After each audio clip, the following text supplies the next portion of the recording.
Vamos a presentar lo que son las inmunizaciones del calendario nacional. ¿Qué es lo que es inmunización? Ya no nadie va a entrar, vamos a minimizar, vamos a cerrar para que ustedes estén más concentrados. La inmunización. Definitivamente tenemos que tener claro acá términos específicos. Vacunación es la administración de la vacuna en sí. Nada más es ese tipo de proceso. La inmunización es el proceso de producción de anticuerpos por haber yo introducido inmunógenos de la enfermedad, antígenos. Doctora, ¿y para qué tipos de enfermedades hay vacunas? Hay vacunas para virus, hay vacunas para bacterias, hay vacunas para hongos, hay vacunas para alergenos, y ahorita estamos usando anticuerpos monoclonales para lo que es el cáncer, identificando la estirpe del cáncer. Entonces, yo para decir que he realizado una adecuada y correcta inmunización, tengo que cumplir ciertos criterios. ¿Cuál? Que sea la vacuna adecuada, que esté correctamente conservada en la cadena de frío, que esté administrada en forma correcta en edad, dosis, lugar y vía de administración. Y ahora ustedes tienen que saber qué tipos de vacunas hay, porque puede venir un paciente inmunosuprimido y te dice, doctora, me voy a vacunar para el rotavirus con su mami. Y es una vacuna virus vivo, ¿le vas a poder colocar? Y tengo el caso de un ejemplo del año pasado, no es muy lejano, de una alumna, pero fue internado, que vacunó a un niño, es para que a ustedes no les pase eso, ¿no? Vacunó a un niño, envió su orden de vacunación porque la enfermera le dijo, no, no hay problema, pues está resfriado, pero en la norma técnica no dice nada, doctora, vacúnela nomás, no es contraindicación absoluta. Vacunaron a la niña, tenía 3 días de fiebre y justo le tocaba la vacuna contra la neumonía o la producción de anticuerpos neumonía. La niña falleció. Tú estás 10 horas adentro de Pucallpa. ¿Cómo crees que la comunidad se va a comportar si sucede eso? Definitivamente hubieron problemas legales muy grandes. Entonces, evitemos, estudiemos. El día que ustedes salgan de su preparación de pregrado y tengan el sello, definitivamente van a tener responsabilidad médico-legal. Entonces, la inmunidad activa es la protección producida por lo que es la activación del sistema inmune. Requiere la exposición a lo que es el antígeno. La inmunidad que podemos tener a mediano plazo, a largo plazo. Y doctora, ¿y esta inmunidad, esta memoria, dónde se encuentra? En órganos específicos, como el cual, como el timo. Ah, ya, el sistema linfático también, las glándulas suprarrenales, que son la composición de las partes inmunológicas de nuestro organismo. Ah, ya me ubico. Tenemos inmunidad innata debido a la infección por un agente patógeno. Entonces, ya me infecté y obviamente me infecto del COVID-19. La siguiente vez que yo me exponga al COVID-19, mi cuerpo va a responder. Y sabrá mi cuerpo que ya tiene que defenderse contra el COVID-19. En cambio, la adquirida es cuando yo no tuve la enfermedad, pero me colocan, ¿qué cosa? La vacuna. Me colocan la vacuna y a partir de esa vacuna voy a generar anticuerpos y me podré defender contra determinado tipo de virus, bacteria u hongo. ¿Entendemos? Perfecto. La inmunidad pasiva por transferencia. ¿Por dónde yo transfiero inmunidad? La leche materna tiene composición, ustedes ya han hecho la clase de lactancia materna, de los 5 tipos de inmunoglobulinas.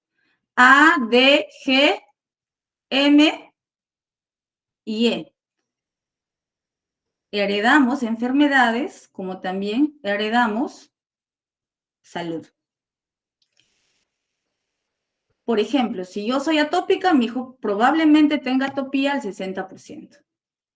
Esa es la transferencia.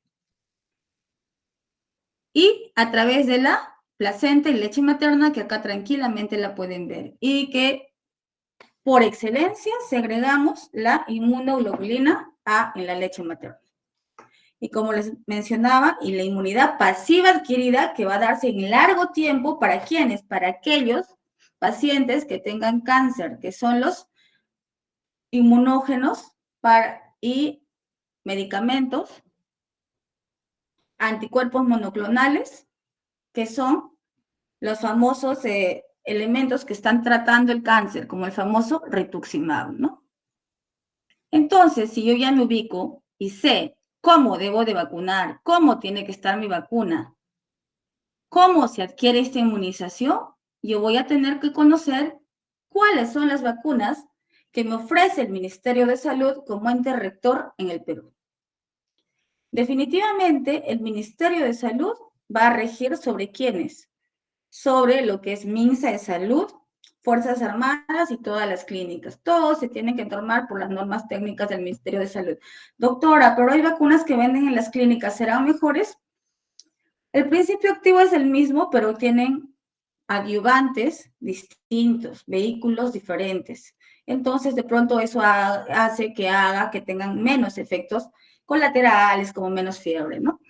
Y definitivamente son de marcas americanas, mientras que las que en el Ministerio de Salud se aplica, las vacunas son la mayoría de marcas chinas.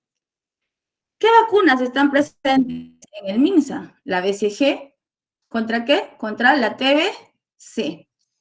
Doctora, la TBC pulmonar, entonces, ¿por qué hay tanta TBC pulmonar? No, es contra la TBC meningia en su forma más grave y contra la TBC miliar.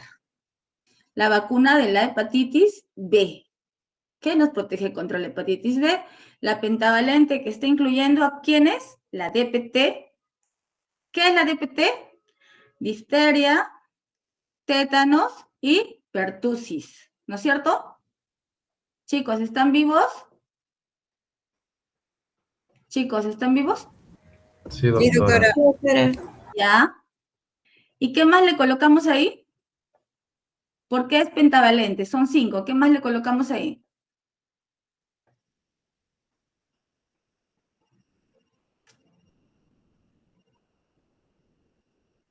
¿No saben qué contiene la pentavalente? El Haemophilus influenza tipo B. ¿Qué más contiene? Es que acá van unidos la de la hepatitis, la DPT y de la Haemophilus influenza tipo B. La del neumococo, esa parte, y la de la poliomielitis intramuscular, esa parte. Doctora, ¿por qué antes había poliomielitis flácida? Hace 45 años más o menos mi mamá dice que había poliomielitis flácida. Antiguamente colocaban la vacuna de la polio vía oral y era una vacuna a virus vivo y se contagiaba por las heces. Y nosotros somos un país tercermundista con pobre sistema de salubridad. ¿Qué sucedía? Que si alguien no se limpiaba bien las manos antes de comer, un niño que le habían colocado la vacuna jugaba con otro niño y se prestaba en el baño, qué sé yo, se podían contagiar. ¿Y cuál era su principal complicación? Parálisis flácida. Ustedes pueden ver personas encima de 50 años que andan con sus aparatos y tienen la parte cognitiva muy conservada. Son esas personas seculadas de la parálisis definitivamente flácida por la polio. ¿Y qué hizo el Ministerio de Salud frente a esto? Junto con la Organización Mundial de la Salud, dijeron, entonces sensibilicemos, no podemos tener tantos casos de parálisis flácida a causa de que queremos coberturar. Y crearon la vacuna intramuscular para la polio, que era a virus muerto, las 2 primeras dosis, y luego ya se colocaba a virus vivo vía oral. También colocamos la vacuna contra el rotavirus, que son la forma principal de diarrea viral, la vacuna contra el neumococo, que ya les mencioné. Al año se coloca la vacuna de la SPR, que es sarampión, rubiola y papera, un refuerzo al año y medio y un barrido a los 5 años. La vacuna antiamarílica, que es una vacuna muy reactogénica también, y que nos previene de la fiebre amarilla y se coloca a los 15 meses. La vacuna contra la difteria, pertusis y tétanos, hablamos de la DPT propia, que se coloco un primer refuerzo. Bueno, la pentavalente se coloca 3 dosis, luego se coloca los 2, 4, 6, y luego se coloca un primer refuerzo de la DPT al año y medio y un segundo refuerzo a los 4 años. La vacuna de la distotetánica en adultos mayores, porque puede complicarse. La vacuna contra el papiloma virus humano, contra el VPH, que ha disminuido y ha bajado las tasas de cáncer.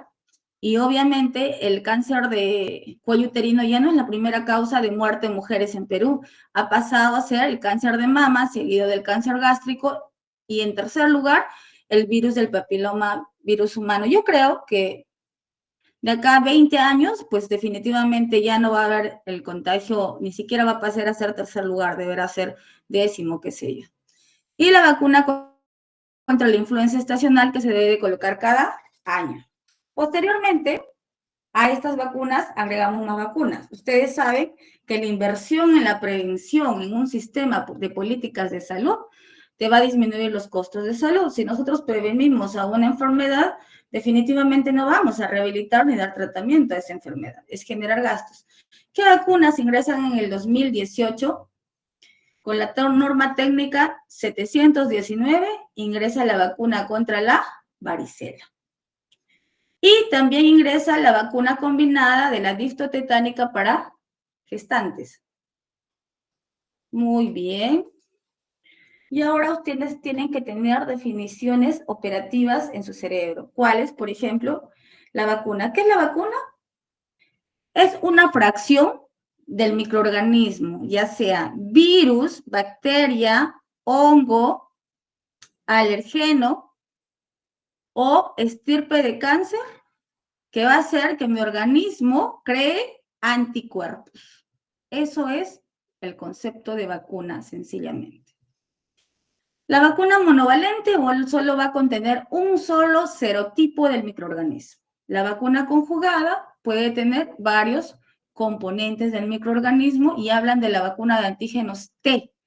Los T siempre van a ser dependientes. Si ustedes han llevado inmunología, los B son dependientes porque para reconocer un antígeno T, el antígeno B le tiene que presentar. Ahí vemos a las células presentadoras por excelencia, que si yo inicio el tema me voy a emocionar, pero no es motivo de tema.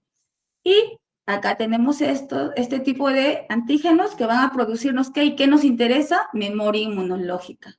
Hay vacunas que nos duran toda la vida, hay vacunas que requieren refuerzo. Y también tenemos vacunas vivas y vacunas muertas. Ahora no se confundan en términos que siempre les vamos a colocar. No sé si a propósito o para que ustedes sepan diferenciar, pero les vamos a colocar. Las compuestas por gérmenes muertos son llamadas inactivas. Y las compuestas por gérmenes o microorganismos, hablamos igual de virus, bacterias, hongos, las llamamos vivas o atenuadas. Muchos escuchan el término atenuado y dicen vacuna germen muerto. No. Atenuado es a vivo. Muerto es inactivo. Y la toxoide, que solo contiene el origen de lo que es, acá hablamos del tétano, pues, ¿no? Que es el más común. Otro término que ustedes tienen que conocer, vacunas no es un tema tan sencillo cuando ustedes hablan de cada una, porque definitivamente se confunden. Pero hay términos generales que ustedes tienen que saber reconocer, porque ustedes cuando lleguen a trabajar a su servicio, del programa de inmunizaciones, que es el famoso PAI, y que se van a hacer cargo cuando vayan a sus comunidades, definitivamente ustedes tienen que saber cuáles son a virus y bacterias vivas y cuáles son a muertas, vivas o atenuadas. Por ejemplo, las víricas vivas son a la varicela, fiebre amarilla, la polio, la sarampión, rubiola y la parotiditis. Y doctora, ¿por qué tanto le interesa que sea viva o muerta? ¿Por qué? Por los efectos de las reacciones. Porque si yo le coloco a una paciente un virus vivo y tiene determinada inmunosupresión, el paciente puede fallecer. O si, por ejemplo, hay unos componentes de las vacunas que contienen ovalbúmina, que son de 3 tipos de vacunas. Que grábense esto, por favor, y escríbanlo. que es la sarampión, rubiola y papera, la influenza estacional y la antiamarílica, contienen ovalmúmina dentro de su composición. ¿Qué sucede si una mamá en sus serums les dice a ustedes, doctor, mi hija es alérgica al huevo, y ustedes le colocan la vacuna de la SPR? Perdón, de la antiamarílica. ¿Qué va a hacer esa niña? Shock anafiláctico. Entonces, ustedes tienen que tener ese conocimiento mínimo, que hay 3 vacunas en el calendario nacional de vacunación que causan o que no se pueden colocar en pacientes a la alergia al huevo. Anoten, vuelvo a repetir, influenza, antiamarílica, ¿y qué más?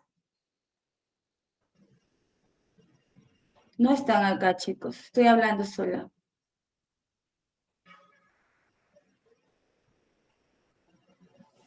Alejandro, ¿qué más dije? Alejandro.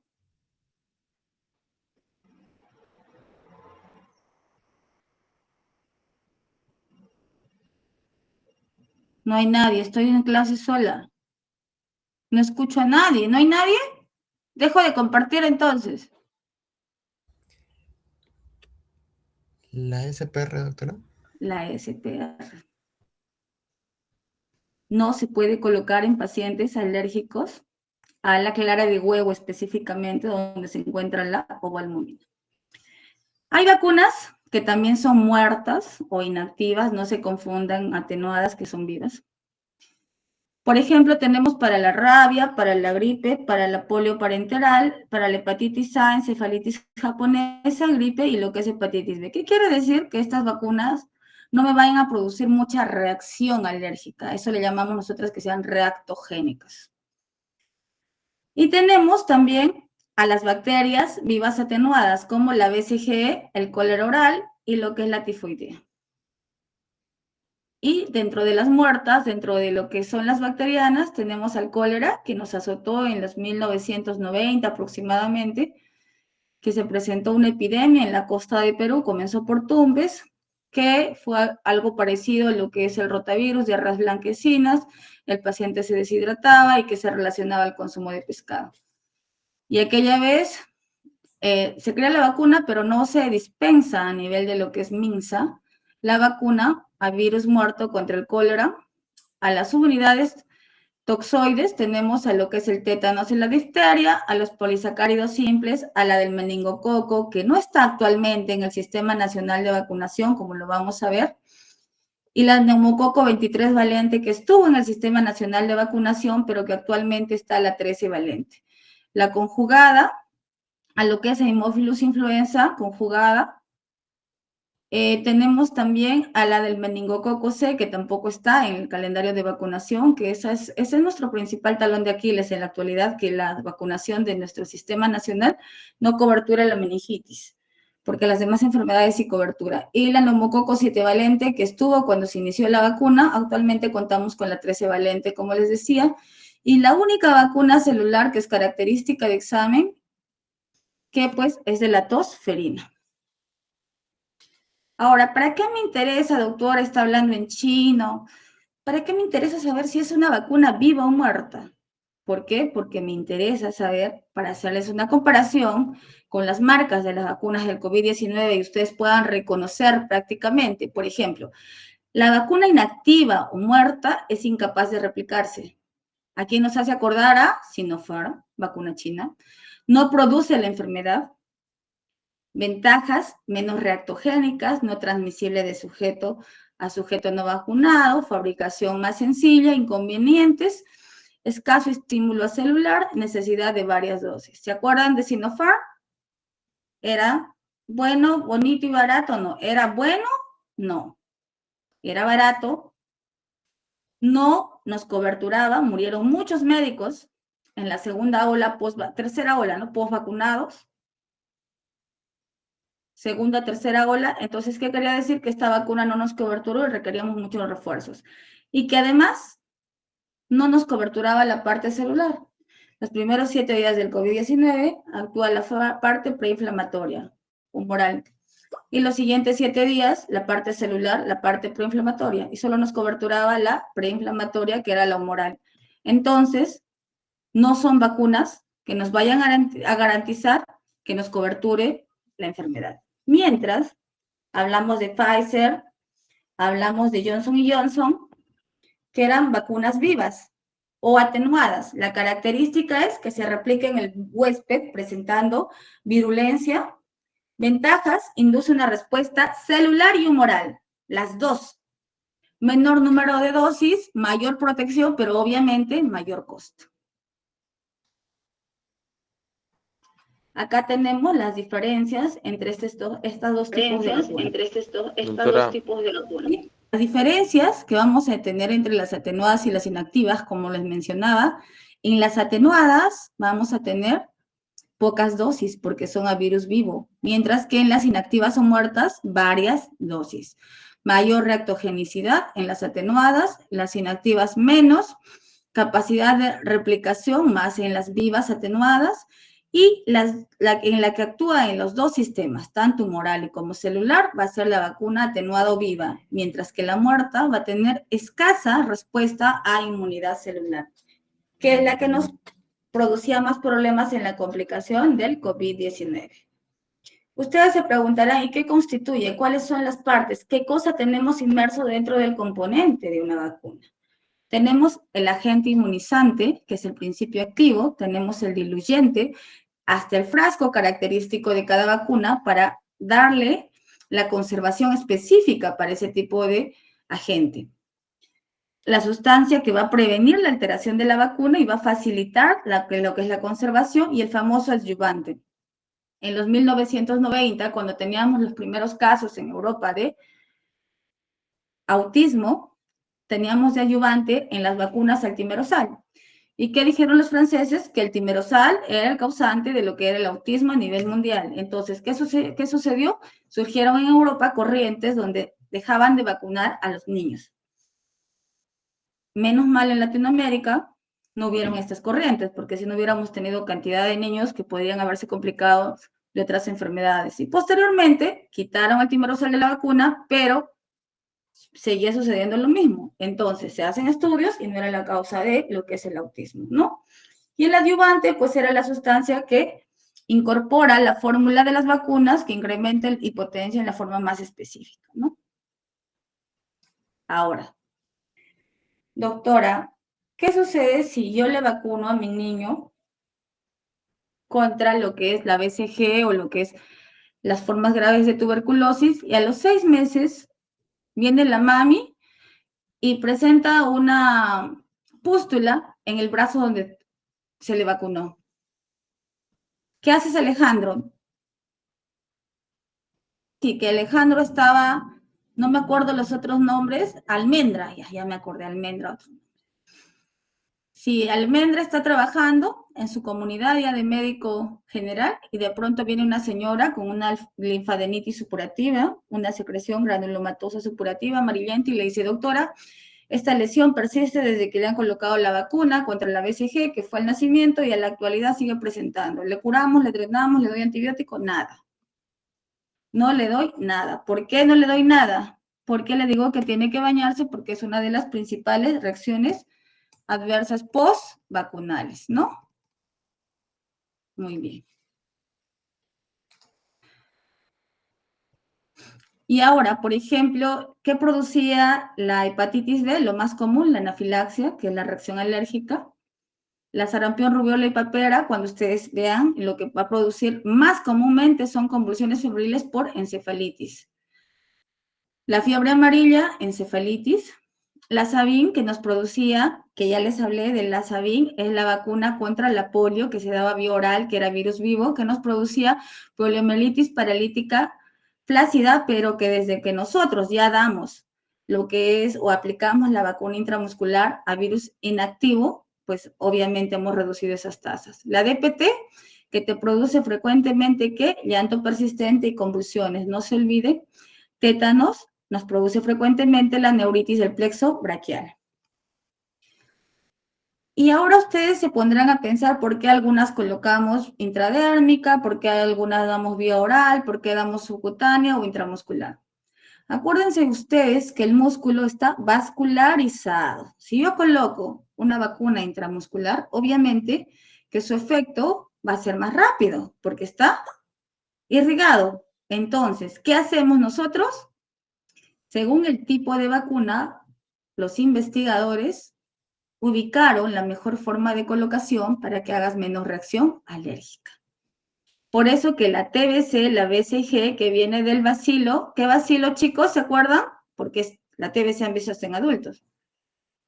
Guerian-Calmet, ¿no? Que fue un francés, el descubridor de la vacuna, por eso se le coloca la BCG, se coloca por vía intradérmica, porque es muy reactogénica, porque es a virus, porque es viva. Cuando son vivas, obviamente colocamos subcutánea o intradérmica o son muy reactogénicas. La de la hepatitis B, que se coloca en forma intramuscular. La de la BOP, que es la polio virus oral, obviamente, esta se colocaba de inicio, antiguamente, en las primeras vacunaciones, ahora ya se coloca primero la que es intramuscular, que es la muerta, y luego colocamos recién sus refuerzos a virus vivo vía oral. La difteria, tétanos, tos convulsiva, intramuscular, obviamente. Hablamos de la pentavalente, le agregamos a este DPT la hemófilos influenza tipo B y lo que es la hepatitis B, que es la intramuscular. La antiamarílica se coloca intramuscular y la SPR viral, que es muy reactogénica porque han visto ustedes produce meningoencefalitis, dentro de sus principales SAVIs, se coloca subcutánea. Ah, doctora, entonces a las que yo veo la subcutánea y la intradérmica son las que más reacciones nos hacen. Por eso es que se coloca por esa vía. ¿Estamos? Muy bien, chicos.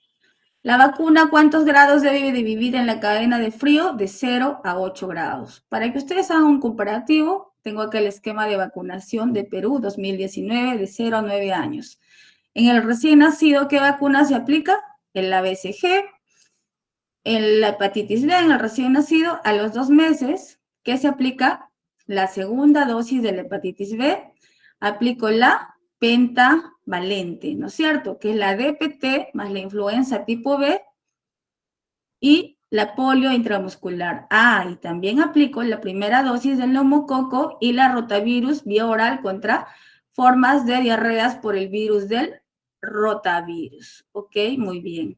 Al cuarto mes, repito esta aplicación, tanto de la hepatitis B, tercera dosis, de la pentavalente, segunda dosis, del neumococo, segunda dosis y del rotavirus. Al sexto mes, yo coloco la cuarta dosis de hepatitis tipo B y coloco la tercera dosis de la vacuna de la DPT y la influenza tipo B, hemófilos influenzae tipo B, que produce también neumonía. En los 90, la hemófilos influenza, como tal cual es el estreptococo neumoniae, producía muchas muertes en los niños, por eso se creó la vacuna. Y acá ya le damos al sexto mes la polio oral, que es la polio que definitivamente es la virus vivo, pero que ya previamente había recibido, miren acá, la polio intramuscular, que es a virus muerto, que quiere decir que mi cuerpo ya reconoce a este virus y ya no me va a producir esa parálisis porque en estudios lo demostraron. Muy bien. Luego, antiguamente se colocaba al 2019, estamos viendo, la influenza entre 7 a 8 meses. A los 12 meses colocábamos la vacuna de sarampión, rubiola y papera y la tercera dosis de lo que es el neumococo. A los 15 meses la antiamarílica y a los 18 meses el refuerzo primero de la DPT, la dosis de polio oral, cuarta dosis, lo que es la SPR, segunda dosis, y de 4 a 6 años que colocábamos, segundo refuerzo de la DPT, la polio oral, y ¿qué más colocábamos? A los 9 años, la primera dosis del virus de papiloma humano, y a los 9 años, 6 meses, la segunda dosis. Se han estado modificando los esquemas de vacunación, definitivamente. Después salió el esquema de vacunación 2022-2024. ¿Y qué se consideraron? La modificatoria para el 2022 que vino era la colocación de ¿qué? De la influenza estacional. Se adelantan los 6 meses, la primera dosis y la segunda a los 7. ¿Se acuerdan que en la anterior cartilla de vacunación se colocaba la primera a los 7 meses y la segunda a 8? Esa fue la modificación. Muy bien. ¿Qué más? Ah, y la varicela está en 12 meses, no se olviden. Muy bien. Nos vamos acá al esquema de vacunación 2024. ¿Qué modificatorias hubo el 2024? Que se incluye la vacuna de la hepatitis A los 15 meses. Entonces, ya a los 15 meses no solo va la antiamarílica, sino también va la hepatitis A unida. Tenemos 2 vacunas ya a los 15 meses. Y de esa manera vamos coberturando la mayor cantidad de enfermedades. Se dice que actualmente están realizando la norma técnica para la inclusión de la vacuna contra el virus sincitial respiratorio que se va a colocar en la primera dosis al mes y su respectivo refuerzo.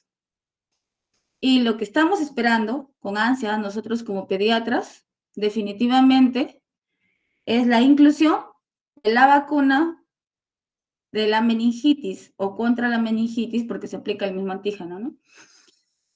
Que nos va a coberturar de la Neisseria meningitidis, que es la primera causa de muerte por meningoencefalitis en Perú, dentro de las meningoencefalitis, porque la segunda causa es por estreptococo. Y si ustedes miran el calendario nacional de vacunación, que es lamentable, porque uno mira acá a los 12 meses, que es en la tercera dosis de lo que te cobertura la neumonía, que hablamos, acá primera dosis, segunda dosis, tercera dosis. Y no te la ponen como la neumococo 13 valente que está en el sistema, ¿no? Te colocan neumonía, meningitis, otitis. Te cobertura contra la neumonía, contra la otitis, pero la meningitis producida por el Streptococcus pneumoniae. Y las producidas por el Streptococcus pneumoniae son el 20%. La mayor cantidad la produce la Neisseria meningitidis. En conclusión, no tenemos cobertura para el principal germen que produce meningitis en Perú. Eso es lo que estamos esperando con mucha fe y esta es la vacuna actual que la estamos llevando en el calendario nacional de vacunación. En los esquemas de vacunación, acá tú tienes que hablar mucho de normas técnicas, pues definitivamente, ya los hemos mencionado, para el 2024, los cambios que hubieron,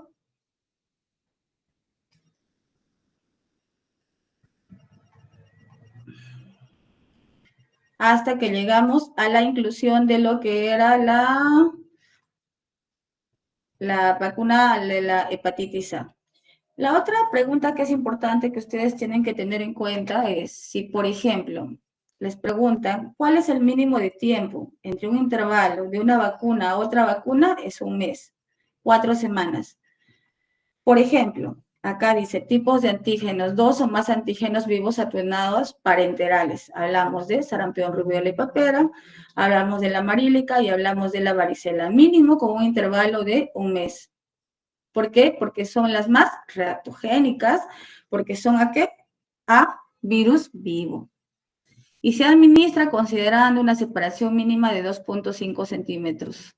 Y se administran 2 vacunas vivas parenterales con un intervalo menor a un mes. La segunda vacuna no se considera válida y debe repetirse. Por eso es que tienen que dejar el espacio de un mes.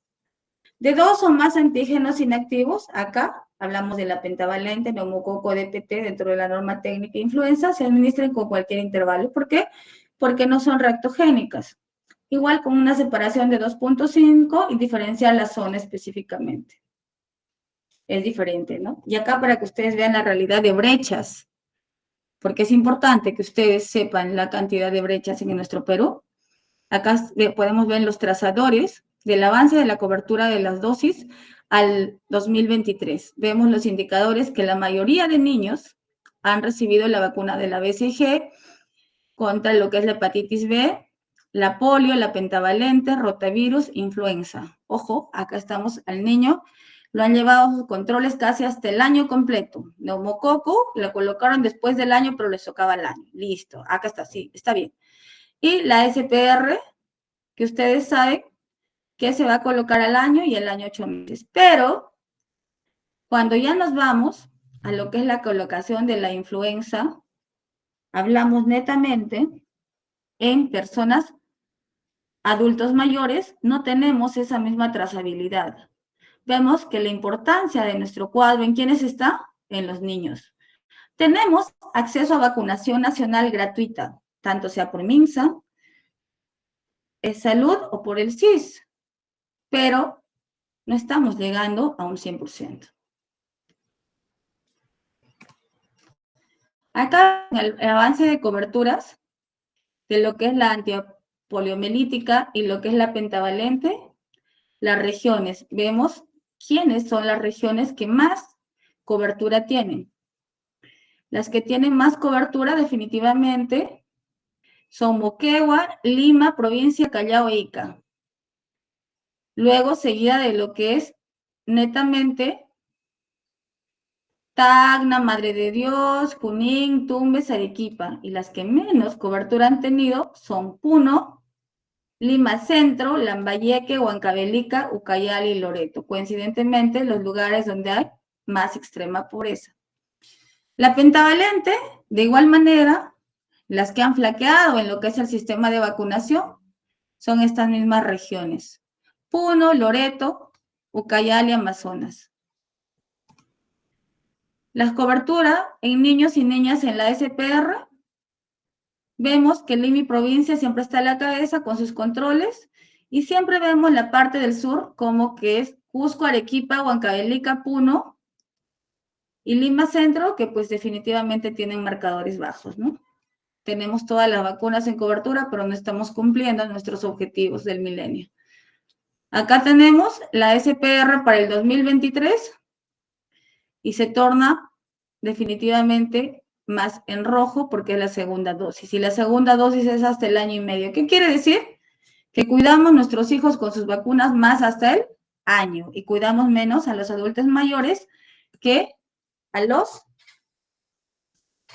Cuidamos menos a los adultos mayores que a los niños. Voy a pasarle la exposición a su delegado. El día del examen se va a colocar lo más resaltante de la presentación del día de hoy.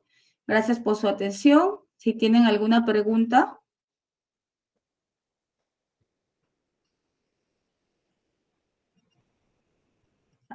Chicos, Alejandro Almendra, que no me acuerdo otro nombre, ahí está, Taboada. ¿Dónde está Taboada? Taboada.